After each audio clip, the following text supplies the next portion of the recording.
A Karen buys the property next to my family's house and tries to destroy our orchard and cut off my cat's tail. So I destroy her life and cause her to lose that property along with $437,000 worth of debt. Here is how I got my sweet revenge. My great-grandparents planted an orchard. It is now at least 120 years old. My grandparents and my parents were really proud of the peach trees growing in it and did their best to keep them in good health and well. We always threw a big party when the peaches were ready to be harvested and invited all of our friends and neighbors to it. I love those parties. The neighbors on the property to the south of our orchard were particularly fond of our peaches. They were a bunch of fine old people, and me and the old man Sam were pretty good friends. He taught me a lot about woodworking with hand tools only, and we had some great evenings in his workshop, and we finished many a good whiskeys in there together. In return, he got a lot of fine peaches, marmalade, homemade peach liqueur, etc. Sadly, he died a good 10 years ago. Cancer is terrible. His wife followed soon after. Many suspected it was of a broken heart. They had no kids, so all of their property was left to the state, except his tools and his whiskey collection, which he had gifted me a few weeks before he died. In comes Karen. The name speaks for itself. The haircut, the attitude, the overall jerk personality, the whole deal. She bought the property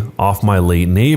We hadn't had the kind of money to buy it at the time, as we met some dire straits the years before, and all of our savings were gone. The first thing she did before she actually moved in was go around and made demands of the neighbors on the surrounding properties. When it was finally our turn to listen to her gibberish, she told us that we needed to remove half of the trees as the leaves were blowing onto her property. We told her, in a polite way, that we won't comply to her demands, as the orchard is a vital part of our family heritage/tradition/life and has been for at least 120 years. She was pissed, but did nothing for the time being. There are some things you need to know before I continue with the story. The workshop that I mentioned before was situated right at the border to our property. It was a small timber-framed building, at least 160 to 180 years old. The regulations in my state are pretty strict concerning old structures. Every structure over 100 years is protected, and you need a special permission to tear it down. Failing to get this permission can lead to a hefty fine. To get the permission to build a new building, it has to be up to code, and you have to ask your surrounding neighbors, but if they agree, you're good to go. Except there is one specialty in my country. You have to keep a certain distance to the border of the property to allow emergency services full access to your property. If one of these requirements isn't met, the building is illegal, or at least only partially legal, and can be actually ordered by a court to be torn down. This might come in handy later. So, back to my Karen. After our first encounter with her, she did her best to pester the whole neighborhood. She got the neighbor's dog put down because he allegedly attacked her brat. It later turned out that she faked the attack that got the neighbor's dog put down. This dog was the sweetest and most innocent dog you could imagine. A Bernese mountain dog. Big, but a real teddy bear. Anyway, she later got us to stop doing our annual peach parties, as she called the police every time for various reasons. Noise complaints, we had a band playing there in the afternoon, arson,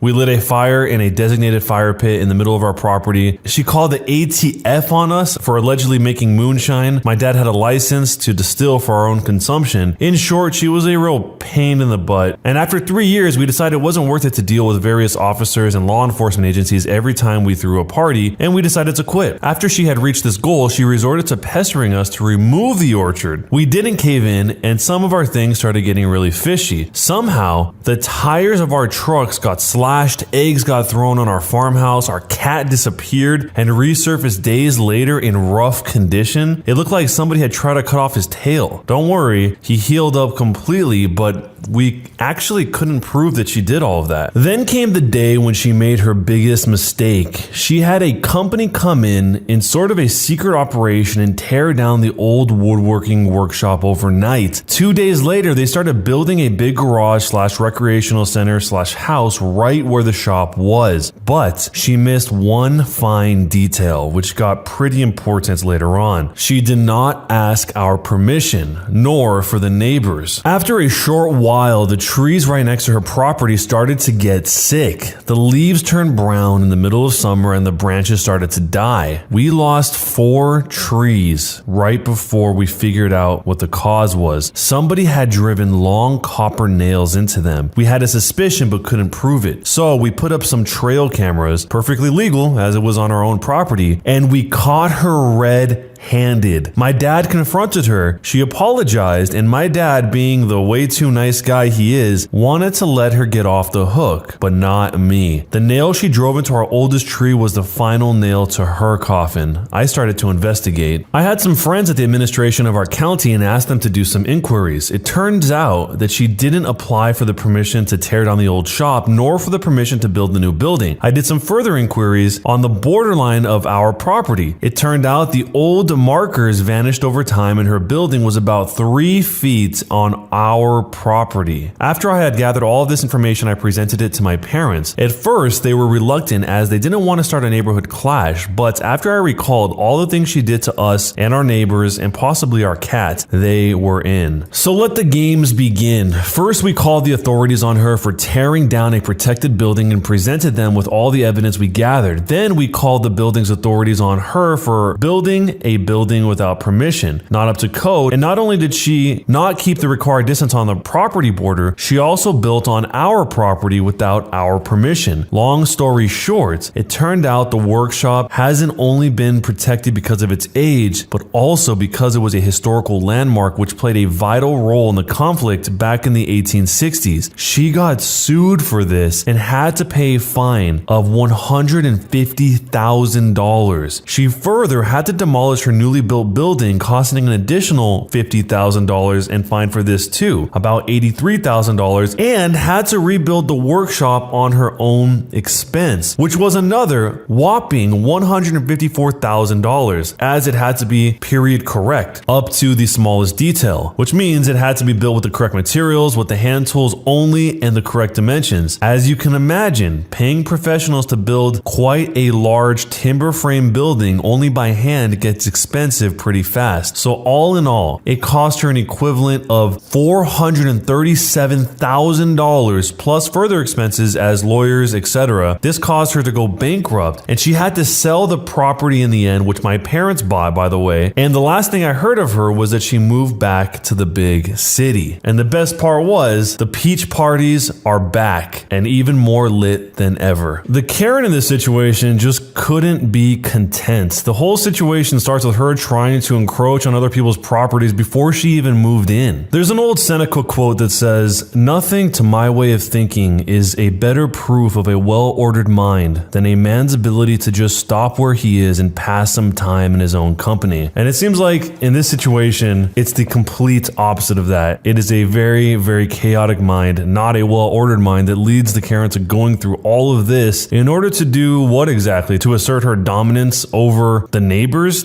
To what end? I mean, she's shoving these copper nails into the trees to kill the trees, and who knows what she actually did to the cat, but the cat, as I said here, was pretty roughed up. I visualize this whole area as being very spacious and rural, so it's kind of strange that once a year she would be that upset about this old tradition of them having a party for their peaches. So let me know how you would handle the situation. Do you think this went way too far, or was it just right? Let me know down below. Am I the jerk for dropping a guy I was dating and his daughter off at a rental car place states away from home? Long story short, I'm a 27-year-old female. I started seeing a 44-year-old guy named Dave 3 years ago. I have 2 sons, 9 and 6, and he has 1 daughter, Ann, who's 17 years old. I booked a road trip for me and my sons roughly 3 months ago. A road trip consisting of roughly 26 hours worth of driving with stops in between. This is the first time I've ever been financially able to do much of anything with my children, so I went all out. I planned to stop at every place they had ever asked me to go, basically. I was beyond excited to surprise them with this trip. We got home 4 nights ago. A week before leaving, Dave decides he wants to go with me and bring Ann as a bonding experience. We do not live together, and Ann has never liked me because I'm boring. She has said this to my face. So Dave thinks it will all be good. I didn't really want either of them to go, but I thought,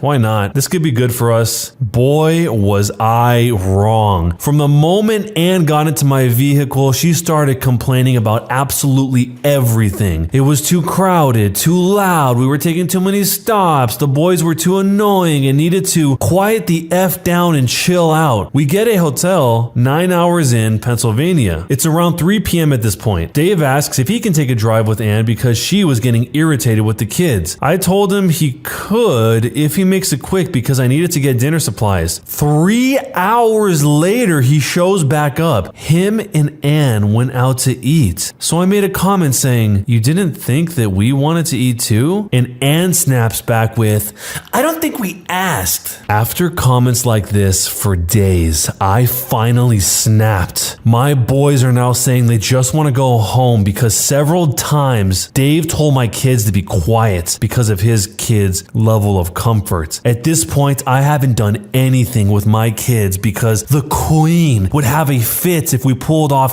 anywhere. And Dave at this point basically refused to let me drive despite me arguing in my car. So I snapped and I told him to pull the F over. And when he finally does, I drive to the nearest car rental and I tell them to get the F out of my car. Dave and Ann start flipping out. Ann says she isn't going to get into a car that has bed bugs. And Dave says he didn't want to take separate vehicles and didn't have enough money for a rental because the queen spent over $1,500 in 4 days. So I say, I don't believe I effing asked, and I take off. We were close to 800 miles from home. It took them 4 days to get home due to lack of money and needing to borrow money. Now I'm being told I'm a selfish bee. Am I the jerk? It sounds like Dave is under Ann's thumb, and maybe he's trying to do that because he's in some sort of weird situation with Ann or a custody issue, but it sounds like he's complying with whatever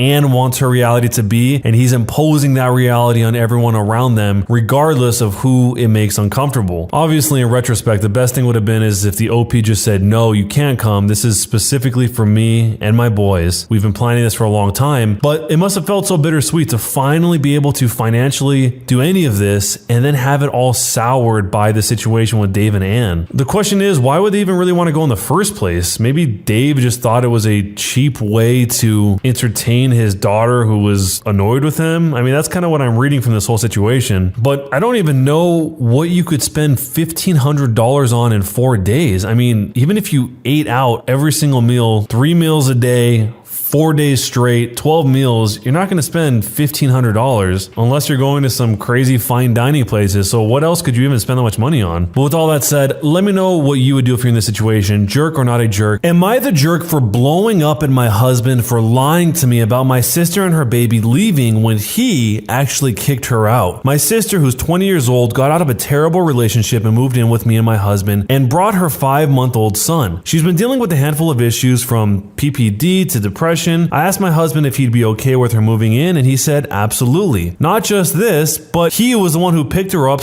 / brought her home. She stayed for 2 weeks and helped around the house. My husband started complaining about the baby crying, but a newborn baby is expected to cry, especially at night. He said it causes him stress, although I suggested he put on earbuds. He suddenly told me to forget it, and so I did. Last week I had to go out of town to attend a friend's funeral without my husband. He said he wanted to stay with my sister to make sure she's okay. I returned home the next day and didn't find her or her baby home. My husband said she contacted a friend in another town and wanted to move with them and left that morning. He handed me a letter he claimed was from her. This felt so odd, especially after reading the letter. I called her phone many times, but it turned out my husband found it and said she must have left it behind. I was worried. I had no means of contacting her to make sure she was okay. I contacted relatives, but they knew nothing. Yesterday, I got a call from an unknown number and it was her. We talked and she told me that she didn't leave on her own, but my husband kicked her out after telling her she was no longer welcome and she needed to take responsibility for her decisions. I was in shock. As she explained, she's not with a friend, but at a shelter and she has no money. I waited till he got home and I blew up at him. He admitted He faked the letter, he hid her phone, and then argued that it's his house and he has a say, but he shouldn't have lied to me about my sister and caused her to be homeless. He said I was being unfair and wrong to lash out at him for wanting peace in his home. I went upstairs and refused to argue anymore. I told him I'm going to pick her up tomorrow, and then he said he'd change the locks while I'm gone so I wouldn't be allowed to bring her home. I'm thinking of going to a hotel, but he kept saying I'm letting my sister affect our lives by prioritizing her, but there's a baby involved, my nephew, and I cannot leave him homeless. I get that it's a house too, but I don't see why he's so against her staying. Fast forwarding into the future, he returned home and we started arguing again. I couldn't take it anymore. I'm going to stay at a hotel for tonight and I'm leaving in an hour or so. He is wanting to talk again now, but I'm incredibly overwhelmed and stressed out and need some time by myself. I don't care if he's going to change the locks or not. I'm working on meeting up with my sister as soon as possible so we could try to talk more openly about what happened and hopefully try to figure something out. So, was I the jerk for blowing up at my husband for lying to me about my sister and her baby leaving when he actually kicked her out? This husband sounds so slimy. Not only did he wait for the OP to be out of town so that she couldn't do anything about it, he stole the sister's phone so she couldn't contact the OP. I mean, that is really twisted. The perplexing part is if the husband felt that he so clearly has the right to do this, why wouldn't he just do it in front of the OP in the open? He did it in a very sneaky, roundabout way. And then what did he think was going to happen? Of course she's going to contact her sister eventually and figure this out. So he had no plan. He just thought, I'll get the baby and the sister out of the house for now, and then, I'll figure it out later. The husband doesn't sound very smart or confident in his ability to actually be the one to make decisions in the household. Otherwise, he wouldn't have done this under the cover of night. He would have done it right out in the open. So if this was your significant other and they did this to your sibling, let me know how you would take it, and jerk or not a jerk, and why. And don't forget to subscribe to Am I the Jerk on YouTube and hit that bell to turn on notifications. And if you're a fan of podcasts, make sure you follow the Am I the Jerk podcast as well. Either way, thanks a lot for watching, guys, and we'll see you next time.